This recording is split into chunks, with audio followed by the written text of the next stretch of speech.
vamos partir para a última etapa desse seminário com um painel em cima de alguns temas que já foram desenvolvidos aí na primeira etapa, mas agora centrando nesse que é um dos temas relevantes aí, que é os centros de desenvolvimento de pesquisas pelas multinacionais no Brasil. Qual o ambiente que tem que se criar para poder transformar o Brasil numa base também de desenvolvimento das multinacionais? Queria convidar o Jorge Saff, que é diretor da área terapêutica da Novartis do Brasil. Inicialmente, boa tarde a todos. Eu gostaria de agradecer o convite do Luiz Nassif para participar desta reunião, deste fórum do Projeto Brasil. Eu tive o meu trabalho muito facilitado pelos colegas que me precederam, que já tocaram de uma certa maneira em vários dos pontos que eu vou abordar a partir de agora.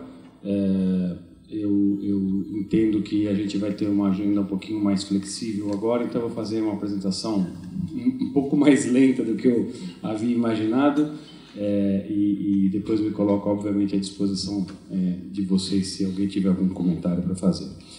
O disclaimer aí já está feito, o meu conflito de interesses, eu sou colaborador efetivo, então, da Novartis Biosciências S.A. O próximo slide, por favor.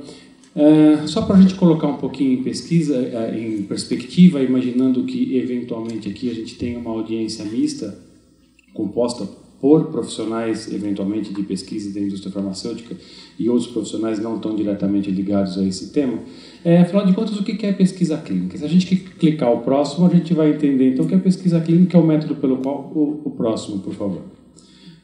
Nós testamos os medicamentos ou os procedimentos ou os aparelhos que vão depois ser utilizados em seres humanos para diagnóstico, tratamento, prognóstico e assim sucessivamente. Obviamente, todo material ou toda substância que hoje é utilizada em seres humanos passa antes por uma fase de teste que nós denominamos então estudo clínico. Das apresentações que me precederam, os senhores ouviram muito falar em pesquisa e desenvolvimento. Os estudos clínicos estão, então, na fase de desenvolvimento, uma vez que a pesquisa a gente denomina aquela fase em que a gente busca pela molécula, em que a gente busca pela substância a ser depois desenvolvida, a ser depois testada. Se nós clicarmos mais um pouquinho, próximo, por favor, vocês vão ver que uma droga a ser testada deve estar livre de qualidades acidentais externas, ou seja, ela deve ser uma substância pura, senão eu não vou saber o que é que está fazendo efeito, se é ela ou as coisas que estão junto dela. Ela deve ser testada em casos simples e não nos complexos, porque, óbvio, isso dificulta muito a minha análise da eficácia e da segurança. Ela deve ser usada em mais de uma doença, preferencialmente, porque às vezes ela cura uma condição por suas propriedades já previstas e pode curar uma outra por suas propriedades que a gente ainda desconhece. Ela deve ser usada numa quantidade proporcional à gravidade da doença, nem mais nem menos. Ela deve ser observada ao longo do tempo para que os efeitos tardios não sejam perdidos, ou seja, não é dar o remédio e mandar o paciente embora, eu preciso observá-lo por um tempo. E ela deve funcionar em todos, ou pelo menos em muitos dos doentes que têm aquela condição, para que efeitos acidentais não sejam considerados como verdadeiros. E, obviamente, ela precisa ser administrada a seres humanos, uma vez que, nas palavras originais, os efeitos obtidos num leão ou num cavalo nada provam no corpo do homem. É tudo muito óbvio, e, na realidade, seria uma redundância eu dizer isso aqui para os senhores, no próximo slide, se isso não tivesse escrito desde 1025. Isso, na realidade, foi escrito por Avicena no seu cânone, que já prescreveu naquelas épocas como é que nós deveríamos testar uma substância que depois seria denominada remédio. Então, os conceitos do teste de uma substância a ser usada no tratamento de pacientes não é uma coisa nova. E ainda hoje, no século XXI, a gente segue praticamente par e passo todos esses itens que os senhores viram aí. Próximo slide. Já o anterior, por favor. Os senhores veem aqui, então, que, seguindo aquele método descrito por Avicena no século XI, os senhores veem que, ao longo dos últimos 7 anos, nós, indústria farmacêutica de inovação, colocamos no mercado farmacêutico 87 novas moléculas. Os senhores veem aí, eu fui orientado a não trazer aqui nenhum tipo de marca, né? Então, obviamente, onde os senhores veem aí Farma 1, Farma 2, Farma 3 são companhias farmacêuticas, né? E, de maneira diferente, elas têm tido menos ou mais sucesso na colocação de novas substâncias, na aprovação de novos medicamentos no mercado. Então, em 7 anos, 87 novas moléculas, 87 novas opções terapêuticas trazidas para a sociedade. Próximo slide. E o mercado farmacêutico brasileiro, como é que se comporta? É um mercado farmacêutico respeitável. Nós somos o 11º mercado farmacêutico do mundo, um volume de 14 bilhões de dólares. Nós crescemos a uma taxa média aí de 13% ao ano, que é um crescimento bastante respeitável. Se nós formos olhar em taxas de acesso à saúde, nós vamos chegar à conclusão que 69% têm um acesso direto à saúde universal, prevista na Constituição, etc., 100%. Mas se nós formos ver quem é que tem acesso de verdade, em torno de 70% da população tem acesso ao sistema público, mais ou menos 20% tem acesso à medicina privada, quer seja do próprio bolso ou, na imensa maioria das vezes, por convênios de saúde ou planos de saúde, e ali ficam os 11% que eu coloquei um pontinho de interrogação, que em tese estão cobertos pela Constituição, mas a gente sabe que tem muita dificuldade de acesso mesmo ao sistema público. No caso do acesso ao medicamento, 15% da população brasileira tem um acesso mais ou menos irrestrito ao medicamento, né? Isso mais ou menos irrestrito tem lá as suas dificuldades, porque nós estamos falando às vezes de alguns milhares de dólares, de alguns milhares de reais por mês para tratar determinadas condições, não é qualquer um que alcança isso. Mas, de maneira geral, a gente estima que 15% da população tem um acesso razoavelmente livre a remédio, enquanto que 85% da população usa o que pode, usa o que tem, usa o que o governo dá. Os gastos com medicamentos, então, 72% do que se gasta em remédio no Brasil é gasto do bolso do contribuinte, ou seja, do próprio bolso, 9% por reembolso por privado, 1% por coparticipação e 18% por fornecimento do Estado, principalmente para condições como AIDS, câncer e transplante. O nosso ambiente melhorou muito depois da lei de patente e depois da lei de genéricos também, onde as regras ficaram um pouco mais claras para todos e as coisas puderam então ser feitas de maneira um pouco mais planejada. Se os senhores voltarem lá na terceira linha do meu slide e perceberem que o mercado farmacêutico brasileiro cresce a 13% ao ano, mais ou menos, os senhores vão ver que, no entanto, o investimento em pesquisa clínica no Brasil cresce a 30% ao ano, é mais que o dobro. Tá bom? E isso reflete um enorme apreço da indústria farmacêutica multinacional pelo ambiente de pesquisa clínica no Brasil. Os senhores vão ver que nós estamos muito longe da perfeição e temos muitos pontos para melhorar. Pontos, inclusive, de melhora muito fácil, né? Aquilo que a gente costuma dizer como um quick win, né? É uma coisa rapidinha para a gente conseguir um grande salto, né? E ao longo dessa apresentação eu espero deixar isso um pouco mais claro. Próximo. Isto aqui é o crescimento da pesquisa clínica especificamente no Brasil, e no gráfico de barras os senhores podem, eu esqueci do laser point aqui, no gráfico de barras os senhores podem acompanhar de 1995 a 2005, ou seja, 10 ou 11 anos, o número de CS são licenças emitidas pela Anvisa para a realização de um estudo clínico, é o certificado especial. Bom, então, na realidade, cada vez que se emite uma CE, nós estamos fazendo uma pesquisa clínica no Brasil. Os senhores veem, então, uma grande evolução do número de CEs ao longo desses 10 anos pela Anvisa, mostrando, então, que realmente nós estamos aumentando muito a quantidade de pesquisa feita no Brasil. Destas pesquisas, os senhores se lembram, talvez, da apresentação do Pedro, que foi a primeira desta manhã. Ele mencionou fase 1, fase 2, fase 3 e fase 4. Fase 1 é a primeira dose em humanos. Fase 2 é a primeira dose em doentes, fase 3 são grandes estudos, fase 4 estudos de pós-comercialização. Só para aqueles que não estão afeitos à terminologia, 3% do que se faz no Brasil é fase 1, muito pouco. Então, as fases precoces do desenvolvimento, nós ainda estamos bem distantes delas. Começamos a fazer um pouquinho de fase 2, 7%, e a imensa maioria é fase 3, ou seja, é aquele estudo que é feito para registrar o medicamento nas diferentes autoridades sanitárias do mundo. Isto é bom e isto é ruim. Isto é bom porque nos treina, isto é ruim porque vem pronto. A imensa maioria da pesquisa fase 3 vem empacotada. A gente recebe aqui uma caixa onde estão os remédios a serem testados e as normas segundo as quais nós devemos testar. Submetemos esse pacote à autoridade sanitária e fazemos o estudo do mesmo modo que é feito na Argentina, no Uruguai, no Paraguai, nos Estados Unidos, na Suíça e assim sucessivamente. Então, muito bom para nós praticarmos, muito ruim para nós nos desenvolvermos do ponto de vista de pesquisa. Próximo. No entanto, isso não tolhe a criatividade brasileira. E aqui, de novo, não respeito a orientação que eu recebi, eu transformei os nomes em letras. Então, o laboratório A tem uma divisão de pesquisa de produtos de origem vegetal e, com isso, já produziu um anti-inflamatório fitoterápico, pesquisa absolutamente nacional. Basta pôr 3 letrinhas depois do A para descobrir quem é. O laboratório B, também em parceria com o Instituto Butantan, já tem uma patente depositada de um antihipertensivo que é produzido a partir do veneno de uma serpente genuinamente brasileira, Botrop jararaca, ou a popular jararaca. Tá bom? Também é só pôr mais algumas letrinhas depois do B para saber de quem eu estou falando. E o laboratório C, também na mesma linha de pensamento, já desenvolveu um produto para disfunção erétil, uma patente absolutamente nacional, pesquisa e desenvolvimento locais.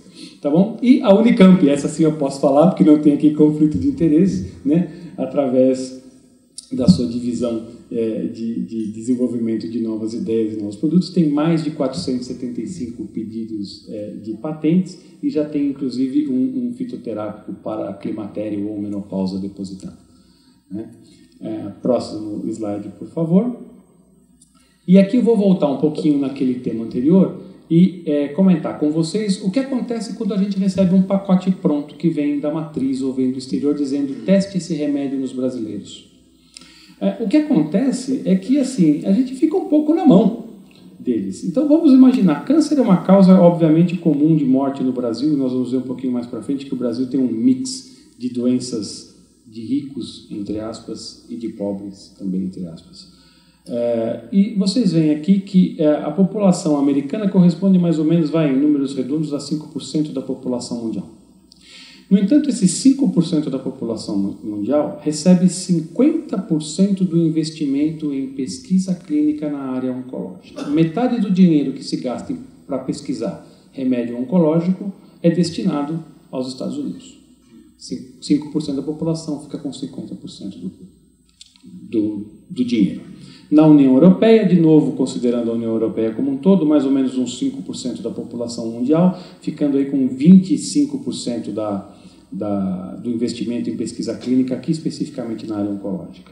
No Japão, menos, óbvio, nós estamos falando aqui talvez de 2% da população mundial, ficando com quase 20% do dinheiro gasto em pesquisa clínica oncológica, e aquilo que eu denominei de resto do mundo, ou RDM, que corresponde na realidade a quase 90% da população do mundo, fica com menos de 10% do que é gasto. O que eu quero dizer com isso é que toda vez que um cidadão do resto do mundo tem $1 investido em pesquisa para um novo medicamento oncológico, um americano tem $140.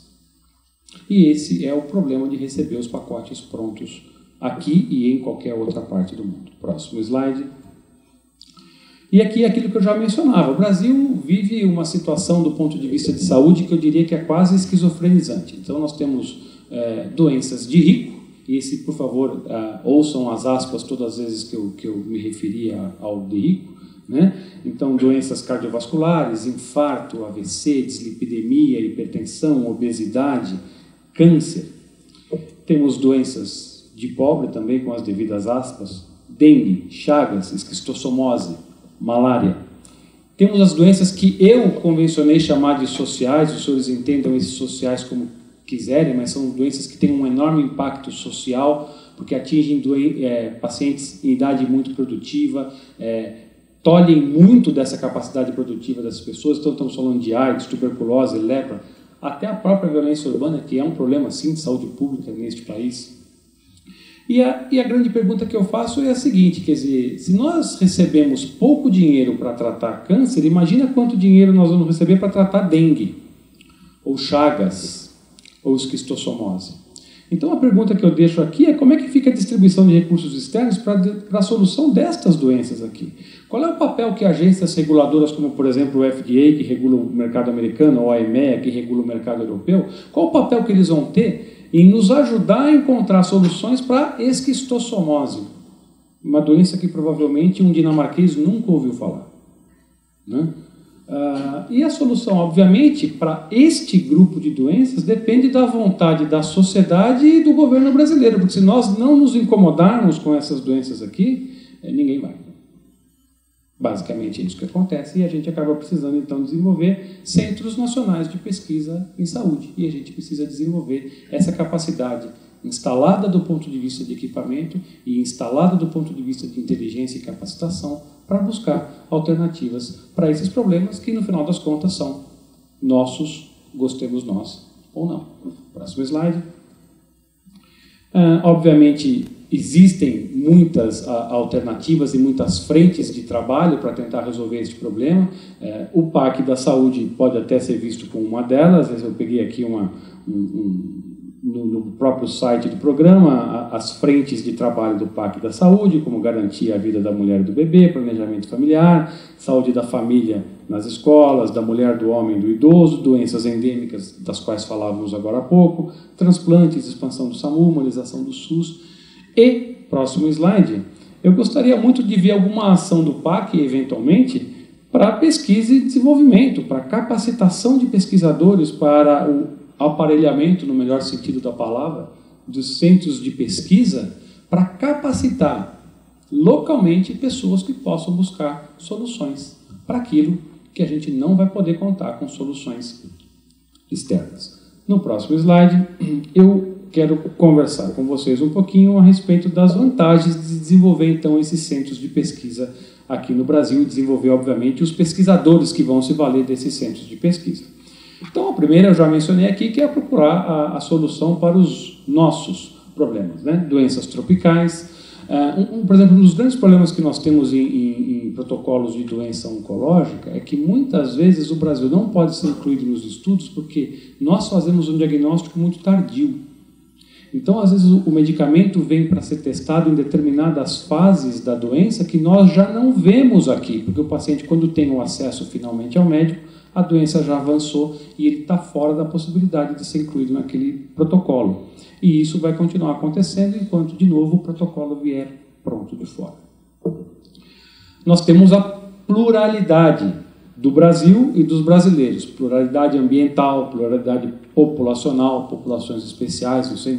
No ano do centenário da imigração japonesa, todos nós estamos até aqui de saber, né, que São Paulo é a maior cidade japonesa fora do Japão. Não existe mais japonês fora do Japão do que em São Paulo, né? Então, existem, por exemplo, estudos que são conduzidos na Escola Paulista de Medicina, que são conduzidos para a autoridade regulatória japonesa, que aceita estudos que são feitos na primeira e na segunda geração, como sendo feitos em japonês, né? Temos a pluralidade de clima, né?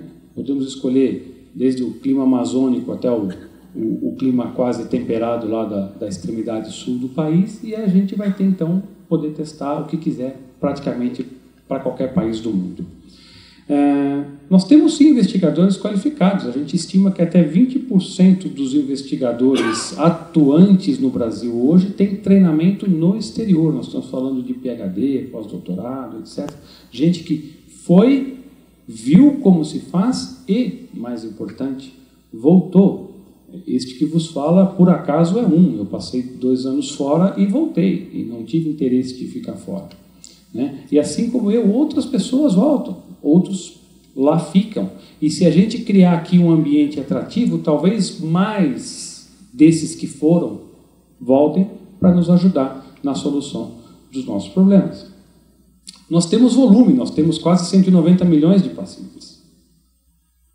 Temos muito volume, temos muita doença, muita gente, muitos centros distribuídos razoavelmente no território nacional. E, obviamente, nós temos um ambiente regulado, o que é absolutamente excelente. Alguém que me precedeu aqui disse assim, eu detesto a Anvisa, mas eu adoro que ela exista, né? Porque quando a gente não tinha Anvisa era pior, né? E, sem dúvida, o ambiente regulado cria regras. E essas regras visam, na maior parte das vezes, proteger justamente o sujeito de pesquisa clínica, para que não seja tratado, como as pessoas gostam de dizer, como meras cobaias. E sim como um ser humano que está prestando um enorme serviço à sociedade. Tem alguns benefícios por participar daquela pesquisa, os benefícios geralmente são sob a forma de acesso a tratamento que ele não teria caso estivesse fora da pesquisa. Bom, mas sim presta um enorme serviço à sociedade. Então, todas essas são vantagens para nós desenvolvermos centros de pesquisa e pesquisadores nacionais. Próximo slide.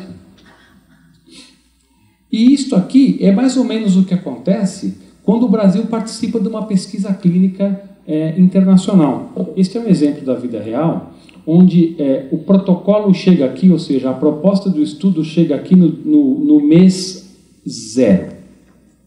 Com mais ou menos 3 meses, o país A, aqui representado em azul claro, da América Latina, com 3 meses começa a pôr paciente.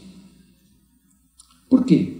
Porque 3 meses foi o período que a autoridade sanitária da Argentina disse: este protocolo pode ser conduzido no território argentino, boa sorte. E eles começam a colocar doente. Põe 1, põe 2, põe 3, põe 4. Aqui o eixo vertical está sem unidades de propósito. É para... Botem aí o número que vocês quiserem. 1.000, 1 milhão, tanto faz. A Argentina começa a pôr os pacientes no estudo. Tá bom? Mais ou menos entre o 4º e o 5º mês, a autoridade regulatória chilena diz para os investigadores do Chile, pode começar a botar paciente aí, o protocolo está aprovado. E eles começam. E põe 1, 2, 3, 20, 50 mil, sei lá. Olha o que acontece no Brasil. Lembrem, o protocolo chegou aqui, né? A proposta do estudo chegou aqui. Lá para o 7º mês, algumas vezes uma gestação inteira, lá no 9º mês, a Anvisa diz, pode começar. 9 meses para aprovar um protocolo. Então, quando o Brasil entra no estudo, a Argentina já está trabalhando há 6 meses. Nada contra. Mesmo porque, em apenas alguns meses, nós vamos ultrapassá-los. Em muito. Em muito.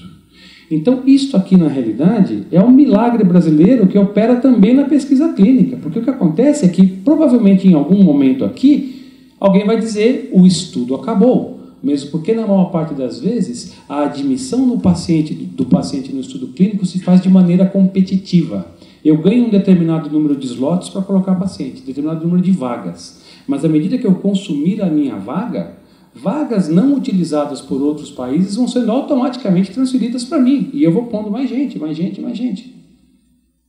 Então, pode chegar, e algumas vezes chega a situação em que quando a Anvisa finalmente diz, olha, ok, pode começar a botar doente, as minhas vagas foram todas consumidas pelos meus irmãos da América Latina, ou do resto do mundo.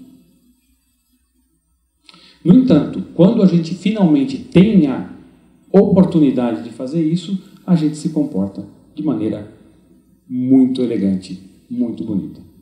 Próximo slide. Mas também tem desvantagens. A primeira delas é quem é que se interessa pelos nossos problemas, senão nós mesmos. Quer dizer, de onde é que vai vir o dinheiro? A outra é a pluralidade.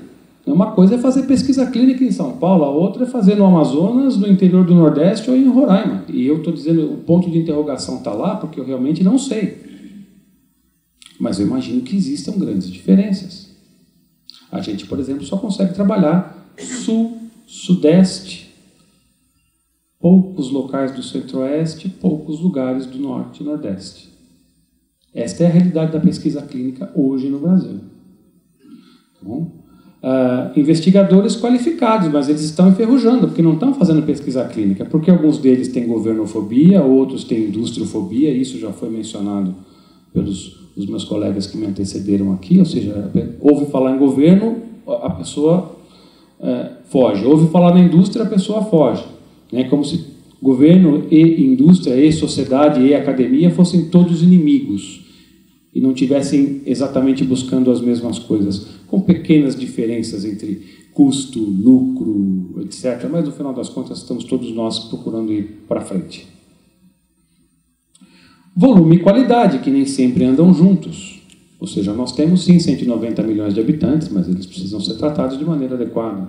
Eles precisam ser admitidos no estudo clínico de maneira profissional. E, para isso, eu preciso ter investigador qualificado.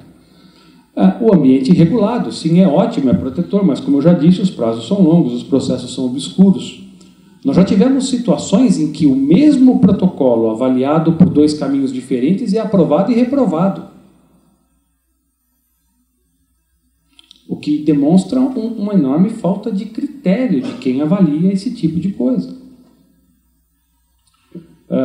E, obviamente, uma diferença entre a proteção do sujeito de pesquisa e a inviabilização da pesquisa, né? Então, sem dúvida alguma, os pacientes e os sujeitos de pesquisa clínica merecem toda a nossa consideração, toda a nossa proteção, mas ela não pode ser tal a ponto de inviabilizar a pesquisa. Próximo. E, com isso, a empresa onde eu trabalho, então, resolveu promover um programa, se é que a gente pode dizer assim, uma iniciativa absolutamente local, uma iniciativa nacional da nossa filial aqui no Brasil. Um programa de desenvolvimento de centro de pesquisas clínicas no Brasil, pelo simples motivo que a matriz continua mandando o protocolo para a gente e a gente já não tem mais gente para trabalhar.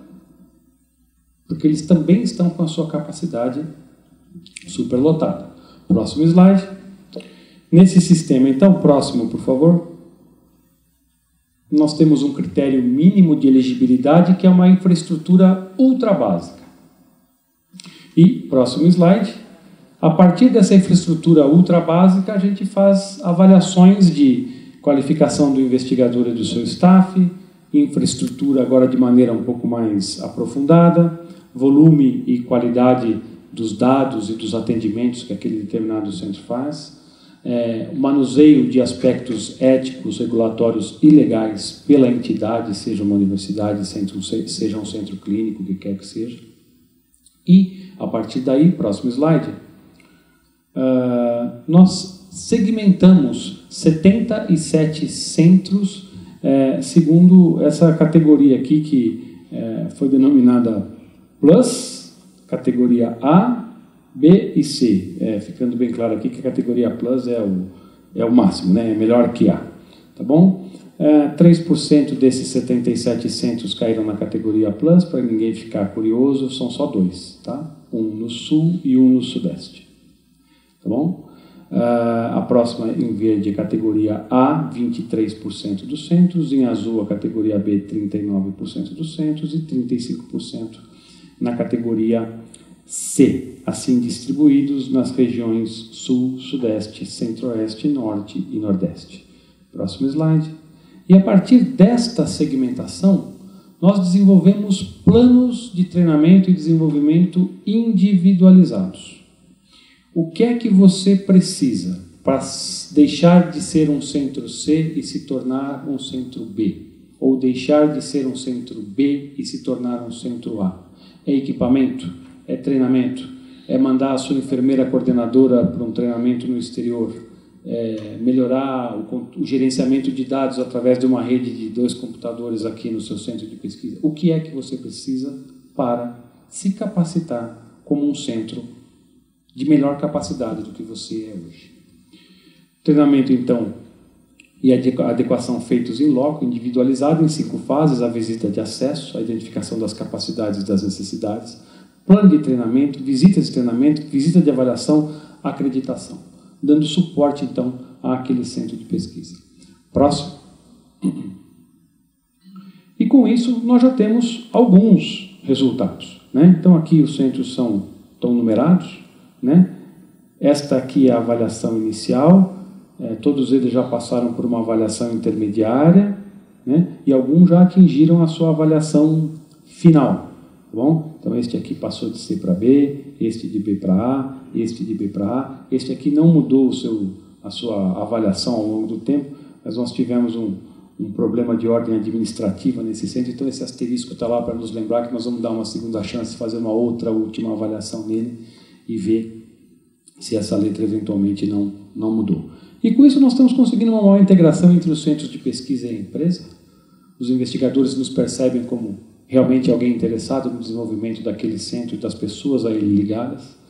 Nós estamos, obviamente, criando centros mais capacitados e com isso estamos tendo a possibilidade de trazer estudos mais complexos, pacotes menos prontos, possibilidade de desenvolvimento de subestudos locais. Ainda que o pacote venha pronto, eu faço um subestudo específico para a população brasileira, mas eu vou ter que ter um investigador para gerenciar isso localmente, para pensar, para desenvolver, para aprovar. E essas pessoas passam a ser capacitadas a fazer esse tipo de abordagem.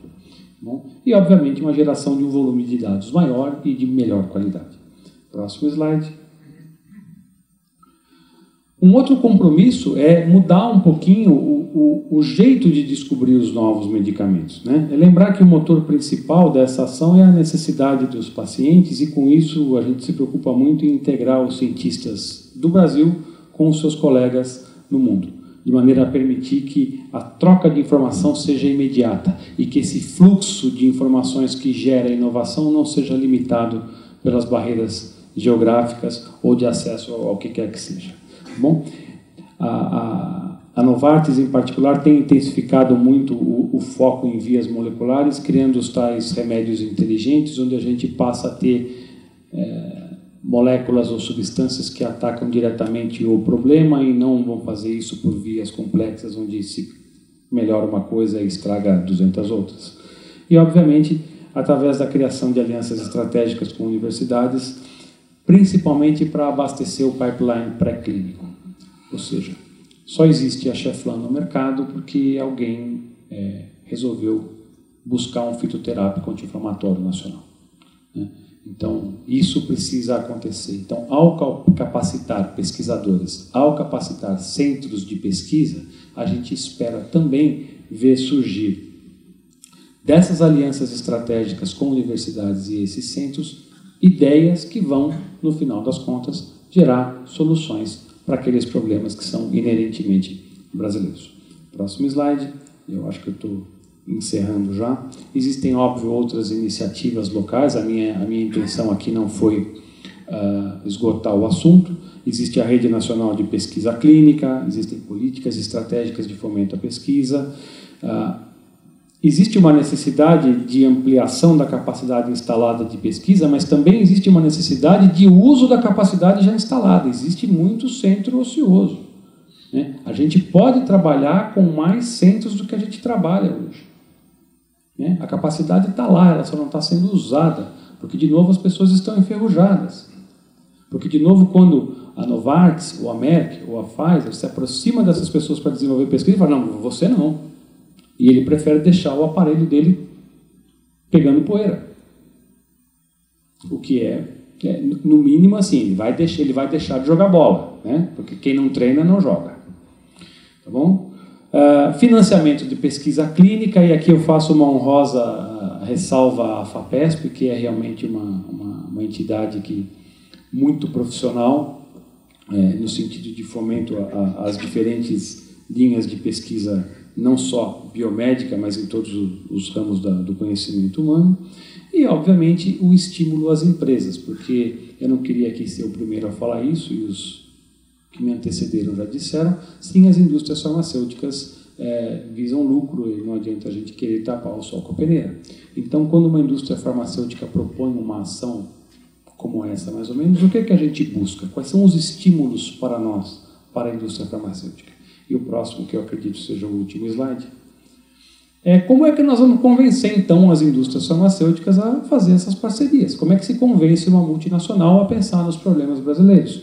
E eu acho que a gente convence uma multinacional a pensar um pouco mais nos problemas brasileiros se a gente garantir, por exemplo, propriedade intelectual, assunto que já foi amplamente discutido aqui nesta manhã.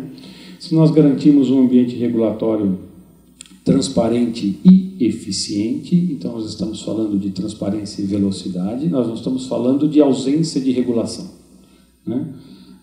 Sistema de acesso à saúde, onde a incorporação da inovação faça parte da nossa cultura e que a gente não precise esperar 20 anos para ver um medicamento inovador incluído no formulário de reembolso dos governos.